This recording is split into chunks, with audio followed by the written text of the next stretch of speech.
le prince William comme vous ne l'avez jamais entendu. Homme engagé, l'époux de Kate Middleton a accepté de se confier au sujet de la santé mentale dans un podcast d'Apple, qui sera disponible ce lundi 6 décembre et dont les bénéfices seront reversés à ses associations caritatives. Avant la diffusion de cet épisode de Time to Walk, le prince William s'est emparé de son compte Twitter pour évoquer l'importance des balades dans la famille royale britannique. L'occasion pour lui de donner des nouvelles d'Elisabeth II, affaiblie depuis sa courte hospitalisation et forcée au repos par ses médecins. Toute ma famille est passionnée par la marche, notamment ma grand-mère qui sort encore ses corgis à 95 ans, a écrit le duc de Cambridge.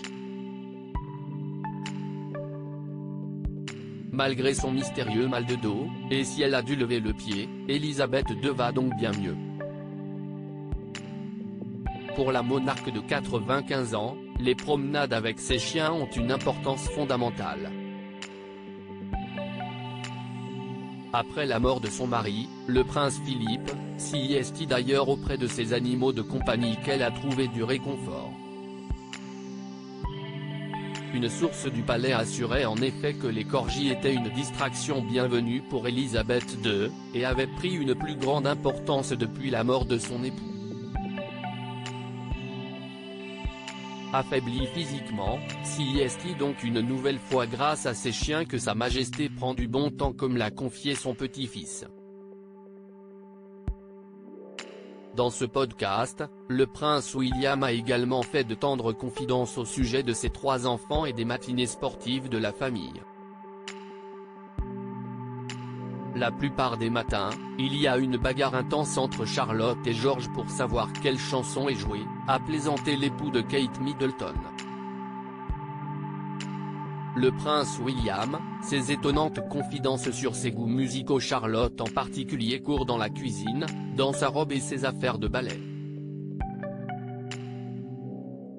Elle devient complètement folle avec Louis qui la suit en essayant de faire la même chose, plaisantait le prince William, très heureux d'assister à ce genre de scène. Dans le podcast, il s'est également confié sur ses goûts musicaux. Éclectique. S'il aime particulièrement la chanson Thunderstruck du groupe de hard rock AC/DC, s'y est parce qu'elle le réveille.